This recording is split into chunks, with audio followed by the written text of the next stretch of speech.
Hello guys, it's been quite a while since I've made an English speaking video, so here I am.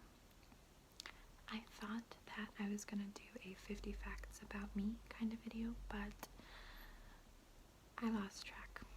I lose track of like my numbers, so I'm just gonna spit out some random facts and take it from there. So, fact number 1. I am left-handed.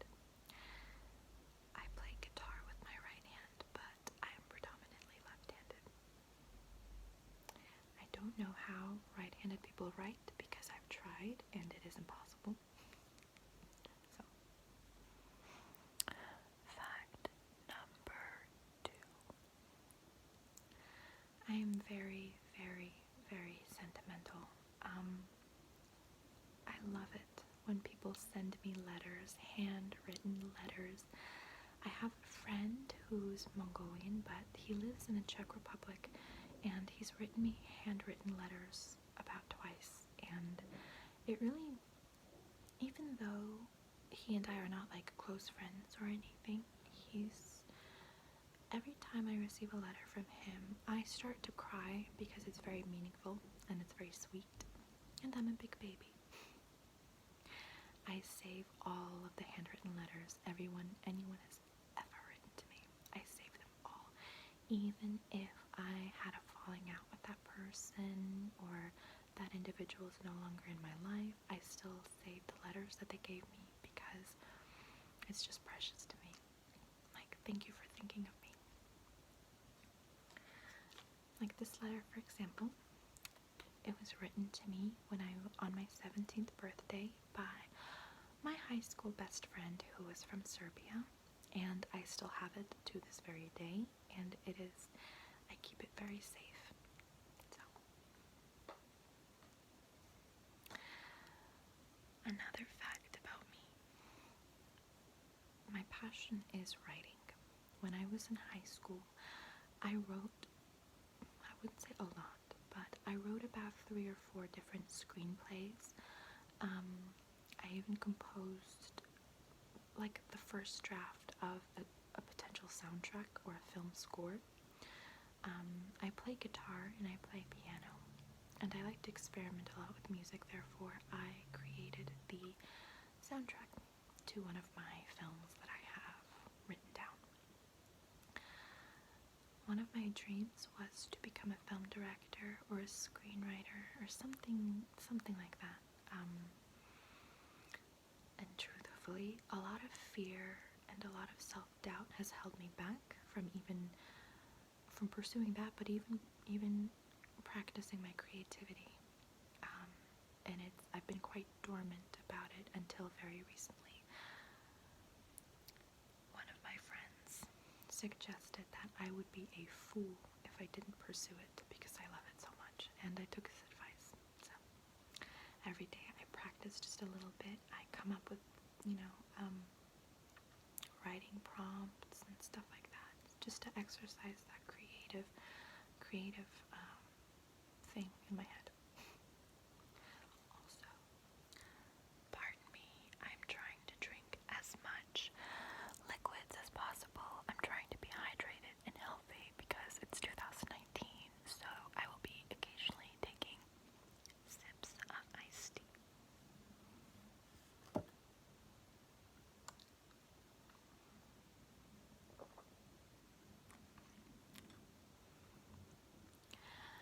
I've been a little hesitant about posting gum chewing videos because it's quite a hit or miss. Some people love the sound of gum chewing and others hate it. I don't know if I should post one. I don't know yet. Another fact about me is that I'm very emotionally connected with myself. Emotional intelligence is something that most people have not mastered yet. Therefore, I myself haven't even mastered it yet, but I definitely try. Whatever it is I'm feeling, I try to ask myself why I'm feeling this way as well as what I can do to better the situation. It's very important to understand yourself inside and out and to analyze your thoughts. Where are they coming, especially the more negative ones? Where are they coming from? What caused them, etc. So I try to be as connected with myself as possible, because if I can't figure myself out, I can't figure life out. So it starts here. Another fact about me, I have an obsession with Egyptology. Egyptology, Greek mythology, as well as Norse mythology were favorites of mine growing up, particularly Egyptology. When I was about 6 years old, I saw the movie The Mummy Returns for the first time. And I saw the first and the second film, and the entire aesthetic of the film, the pyramids, the gold, the body paints, I was captivated at a young age. And so I started to spend a lot of time on the computer studying about Egyptology. Eventually, when I turned 18, I got a tattoo of the Eye of Ra on the back of my neck. I was 6 years old when I started my studies, and they have not ended. I still watch documentaries on ancient Egypt, as well as the pharaohs, the life of the common people, and things of that nature. Greek mythology is quite fascinating to me as well. I love Greek mythology, and I spent a lot of time with it as well, but the ancient Egyptians were by far the most fascinating to me, and they'll always have a place in my heart. Another fact about me, not to sound high maintenance, well, I don't care if I sound high maintenance, because I know who I am. Anyway, I love shopping. I love shopping. I am very feminine. I like to have nice clothes, nice makeup. I like to have my nails done, my hair done, things like that, because it just makes me happy. It makes me feel like, I like to be feminine and girly. Some girls are not so much, which is fine as well, but I don't like to leave my house looking unkempt and disheveled. So, another fact about me.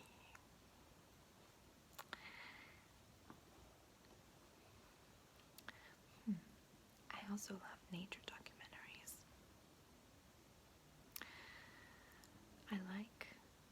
My favorite animal are actually tigers. I love tigers because they are the biggest cat.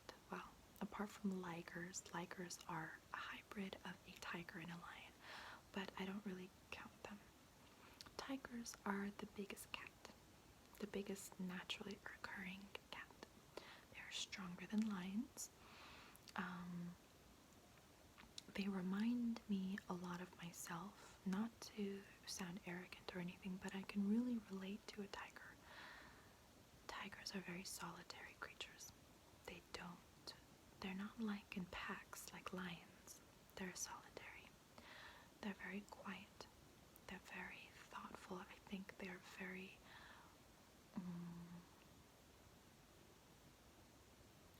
they don't bother anyone unless they're bothered or they're hungry, and that is me to a T. I am the sweetest peach pie unless someone is threatening my safety or trying to really start to carry, or when I'm hungry. Those are the only times I'm in a bad mood. So I am usually quite chipper. Yeah. Another fact about me is that I love sweets. I love sweets. I am a chocolate peanut butter fan, and I love to bake. Those who are close to me in my life, like my friends, my family, they know that I show my love. I'm not very expressive in terms of expressing my love towards like my mom, my dad, my sisters. I can't it feels like there's like this invisible wall that really blocks me from expressing my love for them. It just doesn't really feel natural or comfortable for me. So instead of expressing it, I like to show it. So I show my love for my loved ones by baking for them and cooking for them, and spending time with them without pressuring them, like, hey, we have to hang out. No, instead I'll just sit next to them and listen to them. So, but the little ones in my family, like my nieces and nephews, with them I'm very, very expressive of my love for them, because I think it's important for a child to really hear it. I always let them know that, like my sister's kids, my cousins and stuff like that, I always let them know that I love them very much, and that I am always going to protect them. As long as I'm alive, they will always be protected by me. And that if anybody bothers them, hurts them, does anything like that, to tell me, and that it is safe for them to tell me, and that I will rip them from limb to limb if anything happens, if anyone tries anything with them. I am very fiercely protective of my family, especially the little ones. Growing up as a child, I didn't really have that. Whenever something would happen to me, either they wouldn't believe me or they would put the blame on me. And that made me shut down a lot as a child, and it made me afraid to express myself. And so I would shoulder a lot of my problems by myself as a kid, and I don't want any child to go through that. I'm not saying this in like a, oh, feel sorry for me kind of way. No, I've healed. I've healed and I've grown from it, but it's very integral for me to watch out for the new generation of children, because I don't want them to go through what I did. I want them to feel safe opening up to me, because when a child realizes that they can't open up to you, they can't talk to you, they can't, if a child is scared of you, they're gonna lie. They're gonna lie, or they're gonna omit information. They're gonna omit things that are happening to them, and they're gonna carry it alone. And I will be damned if any child related to me or around me goes through that. I don't want to have, well, in a perfect world I would love to have kids, but this is not a perfect world, and there are enough children who need parental figures, and instead of producing my own kids, even though it would bring me a lot of joy, I would prefer to take care of the existing children who don't have parental figures. That's not to say I'm going to be mom of the year or adoptive stepmom of the year. No, but I will do my best. I'm very protective.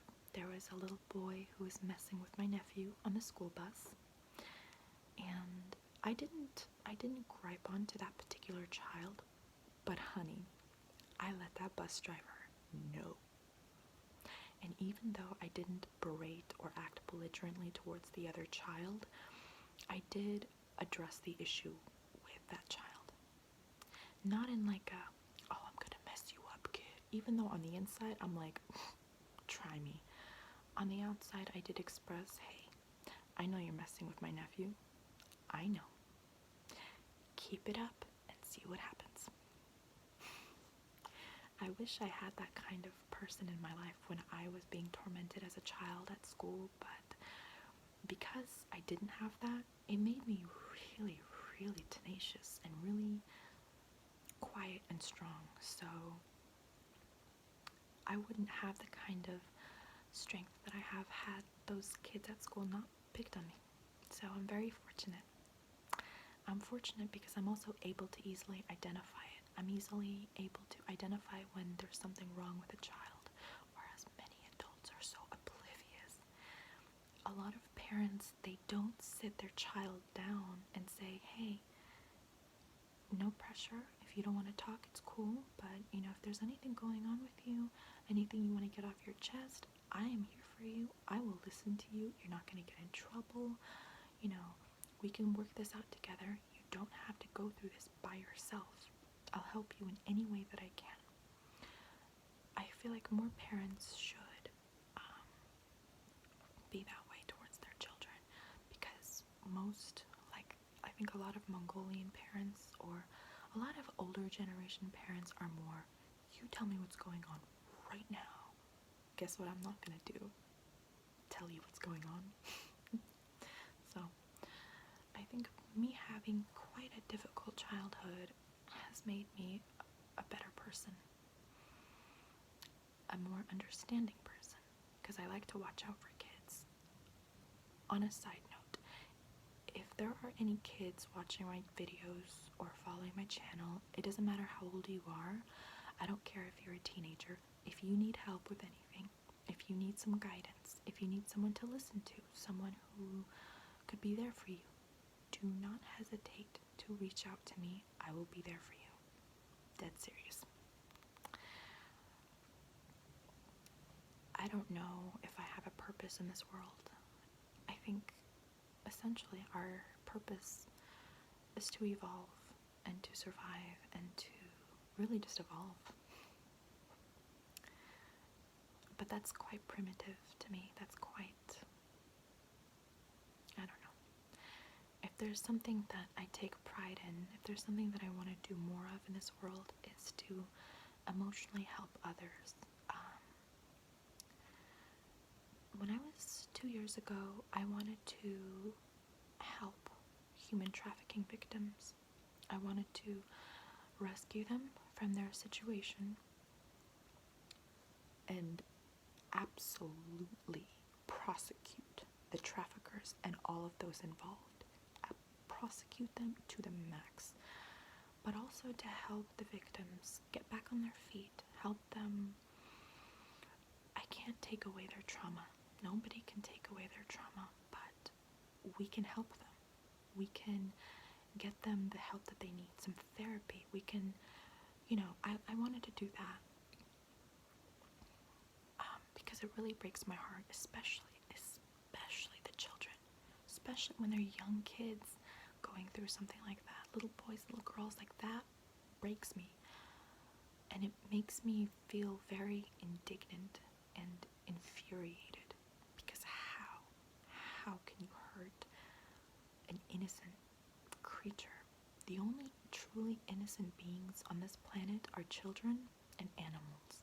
Children and animals are very much so incapable of malice, with an exception of, there's always exceptions, but for the most part, anytime you exploit that, anytime you mistreat that, abuse that,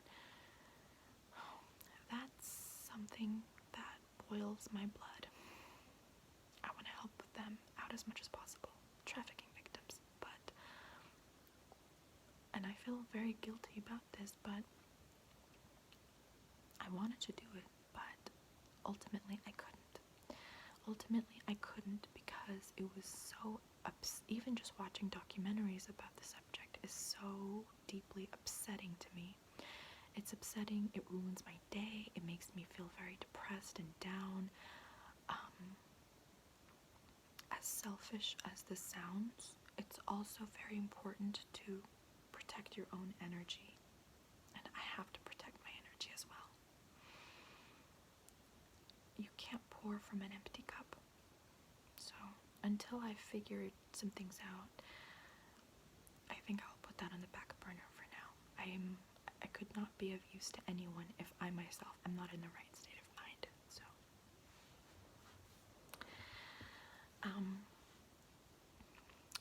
but best believe someday I definitely would like to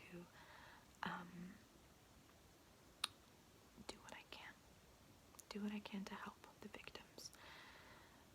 Not just victims of human trafficking, but domestic violence. There are men, women, and children who suffer through it. And yes, men can also be victims of domestic violence. Women can hit men, and it's still abuse. I think a lot of times people treat men like they can't be abused because they have to be strong, and that's completely false. Men get harassed, men get abused, men get raped, terrible things happen to them. It's important that we treat it just as seriously and just as seriously as if the same thing were to happen to a woman. And abusers in general just truly disgust me. And they take form, and they take, like, how do I say this in English? Anyone could be an abuser. Women can be an abuser. Women can be abusers. I know of women who beat their boyfriends, hit their boyfriends, belittle them, and that is just as disgusting and just as wrong as if a man were to do the same thing. You don't put your hands on the person that you love. Period. Period.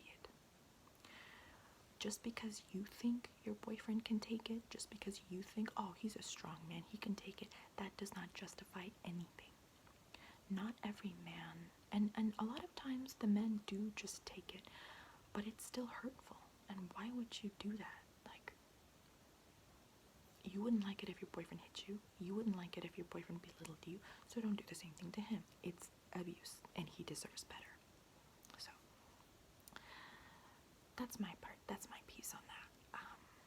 I've met and I've known men who are sexual assault survivors, men who are domestic abuse survivors, and the number one thing that they've mentioned is they don't feel like they have a voice, and they don't feel like people take them seriously. How many clinics, like, how many clinics and facilities do you know that are only catered to men, abuse survivors and things like that? There's not many compared to women's shelters and things like that. So, and I feel like because a lot of men who have gone through things like that,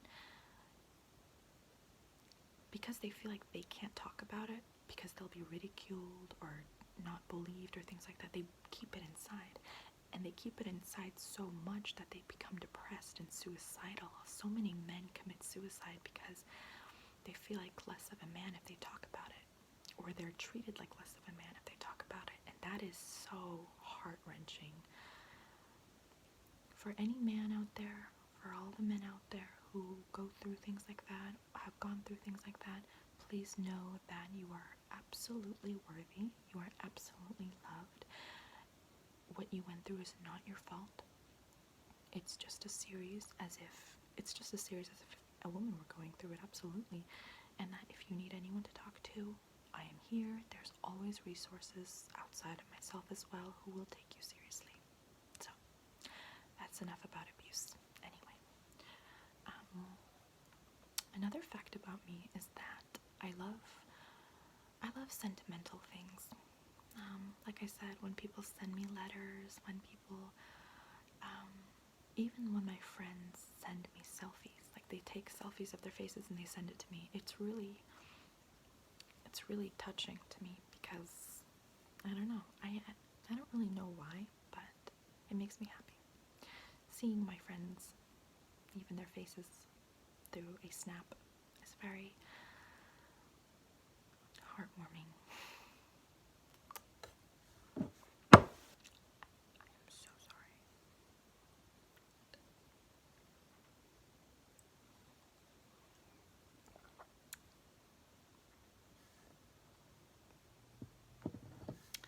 Another fact about me is that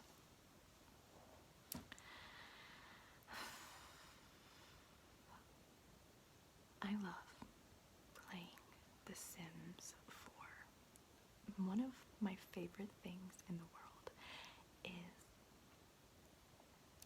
coming home after a long day, turning on my little lamp, turning my TV on.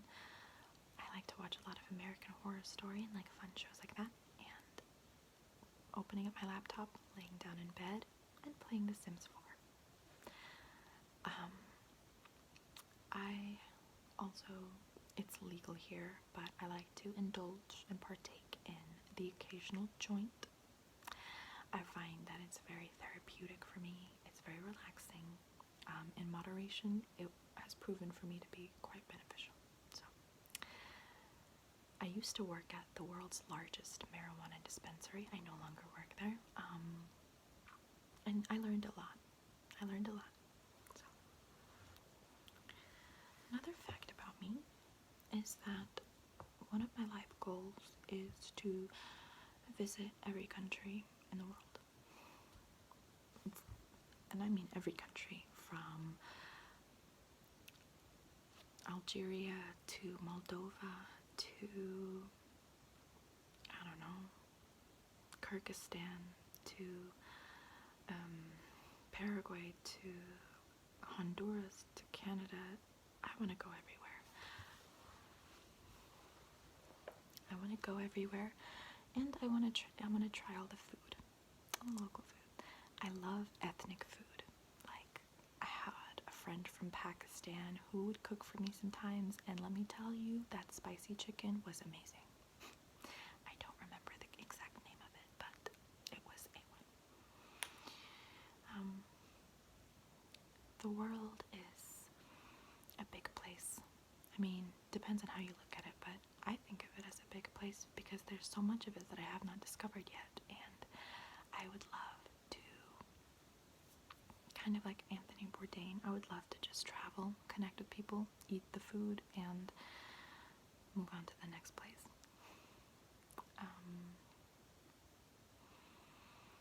It was really more saddening than I expected it to be when Anthony Bourdain passed away, because his shows meant a lot to me. But enough sad talk. I love roses. Rose scented anything. I got this, well, my mom bought this for me.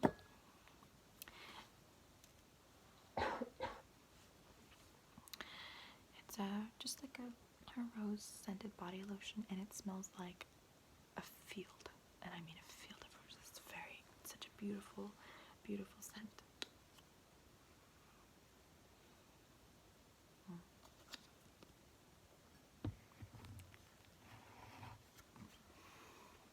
Anyway, you guys, I have been sitting on this pillow for like 2 hours now, and my back is starting to hurt. So I hope you enjoyed this video. You guys, I'm most active on like Instagram. If you want to follow me and you want to send me a DM with like a request, a suggestion, questions, or even just to say hi, you guys are more than welcome to. I'd love to talk to you. Don't be shy, don't be a stranger. Or you can leave comments here, whichever. So I'm not sure if I'm gonna keep making videos like this in English anymore, because the majority of my followers or my subscribers are actually Mongolian. So I mean, I think it would make more sense to do like 80% Mongolian speaking videos and 20% English speaking videos, but that depends on you guys. I hope you've enjoyed this. I hope that you are nice and relaxed. I hope that your eyelids are getting very, very heavy, and that your breathing is nice and deep and even, and that you are on your way to a very peaceful sleep, because we all need it. So recharge those batteries and have a good sleep.